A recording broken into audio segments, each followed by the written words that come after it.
All right, let's jump straight into this explainer by immediately tackling the absolute biggest body art news story of the fortnight, the explosive, entirely viral rumor that Texas is banning tattoos. Look, if you've been anywhere near search trends or scrolling social media lately, you have probably seen the absolute frenzy this caused. It was wild. But today, we're going to put the panic aside, look strictly at the facts, break down exactly how this happened, and uncover what this whole mess actually exposes about the state of regulation and misinformation in our industry. Tattoos banned by 2028? Yeah, I know. That terrifying question trended everywhere over the last couple of weeks.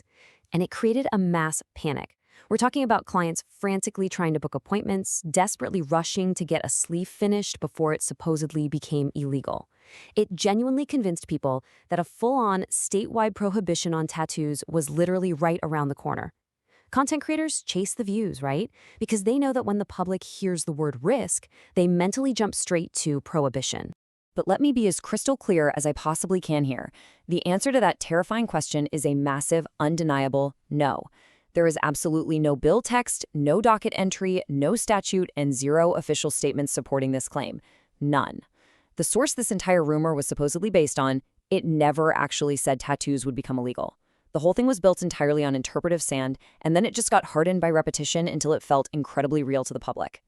So, how does something like this even happen? Well, short-form videos basically weaponized sensational clickbait captions.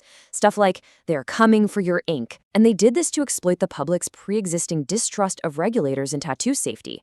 By inflating what was basically a vague legal discussion into an immediate horror story, these posts raked in massive views within the first 24 to 48 hours.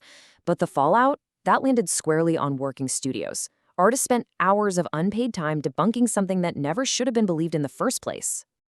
And honestly, this brilliantly illustrates the core dynamic of modern misinformation.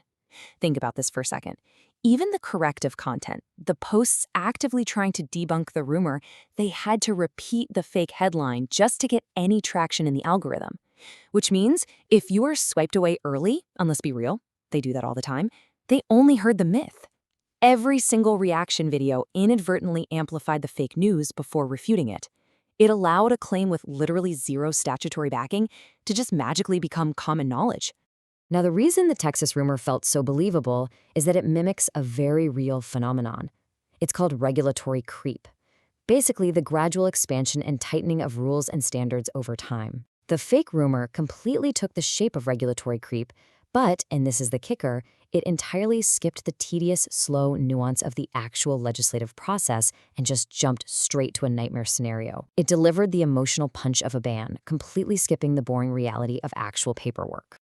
What's truly fascinating here is the stark contrast between fast, emotion-driven fake news and the slow-moving, data-driven reality of how laws are actually made. Look at the evidence trail.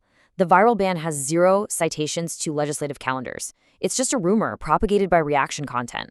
But a real regulatory shift? Oh, that leaves a heavy paper trail. Court rulings, press releases, guidance from industry associations. The fake news timeline was an instant viral explosion, whereas real regulation, it takes decades of slow bureaucratic grinding. To see how this actually works out in the real world, just look at South Korea. Real regulation moves incredibly slowly. Back in 1992, South Korea ruled tattooing as a medical act, essentially making it a doctor-only practice.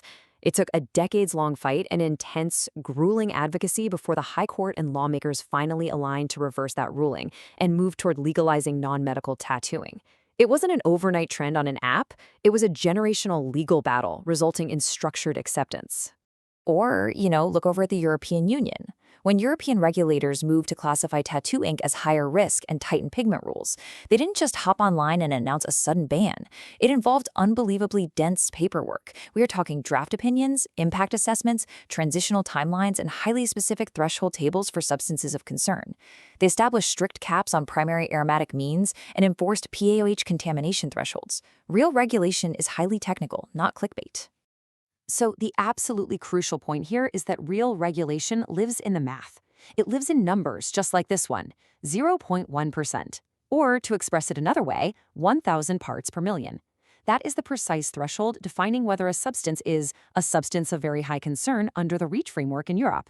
It's boring, it's deeply mathematical, and it completely lacks the drama of a viral video. But these are the actual metrics that dictate safe healing versus a trip to the dermatology clinic. And this contrast perfectly highlights what happens when we look at actual safety engineering instead of just giving in to panic. When you compare that 1,000 parts per million legal threshold under REACH to the verified under 1 ppm phthalate levels found in medical-grade Bioflex, you see what true compliance looks like. We are talking about levels 3 orders of magnitude under the legal line, but when false spans get all the attention, it literally sucks the oxygen out of the room, making it so much harder to have adult conversations about the real engineering problems that actually matter. If you really want to know what's actually coming down the pipeline for the industry, you shouldn't be looking at viral reaction videos. You should be looking for actual institutional paperwork and local initiatives. Take a look at the Campinas project in Brazil, which proposes visible legal tattoo and legal piercing seals for studios that strictly comply with health legislation. These programs are the early, tangible signals of where enforcement is actually going: more documentation, visible certification, and concrete data.